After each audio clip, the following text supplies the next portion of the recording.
Kind of regular మన template movie కాదన్న. So కొంచెం కొత్త రకం సినిమా. సో నాకు కూడా లోపల టెన్షన్ ఉంది. ఇప్పుడు ఒక టెడ్డీ పేరు, దీనిపైన ఒక రివెంజ్, ఒక అమ్మాయి, ఇది అసలు మన ఆడియన్స్ తీసుకుంటారా లేదా అన్న చిన్న టెన్షన్తో ఉండింది. కానీ బట్ ట్రైలర్ చూసాక ఎందుకో I felt like maybe audience దీనికి కనెక్ట్ అవుతారు. ఎందుకంటే ఇప్పుడు కొత్తగా ఏ కాన్సెప్ట్ ఈ మధ్య తెలుగులో కొత్తగా ట్రై చేస్తున్నా దాంట్లో ఒక పెద్ద స్టార్ ఉన్నా లేకపోయినా మన తెలుగు ఆడియన్స్ దాన్ని ఎంకరేజ్ చేస్తూ ఉన్నారు. కాబట్టి ఇలాంటి సినిమాలు కూడా ఖచ్చితంగా చూస్తారని నాకు నమ్మకం కలిగింది.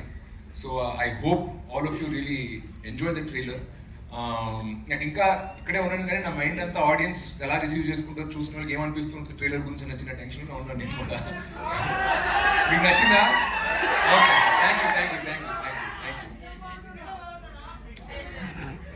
చాలా అంటే ప్రతి ఒక్కరి గురించి నేను చాలా మాట్లాడాలి.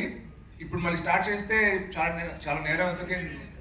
ఇప్పటికే మీరు చాలాసేపు వెయిట్ చేస్తున్నారు. సో నేను ఎక్కువ లెంత్లోకి వెళ్ళను. బట్ ఒక విషయం చెప్తా, నేను శామ్ యాంటన్ గారిది 100